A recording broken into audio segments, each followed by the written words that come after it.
Take our lead, let's help you make your mark. Our goal is your satisfaction. Let us show you the way. They are 17-year cicadas, and 2021 is a big year for these big bugs. Dr. Gene Kritsky is a biology professor at Mount St. Joseph University in Cincinnati. He's one of the top cicada researchers in Ohio.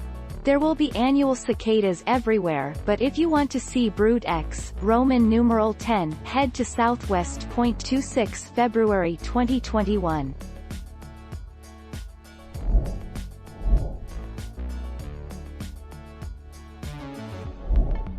Take our lead.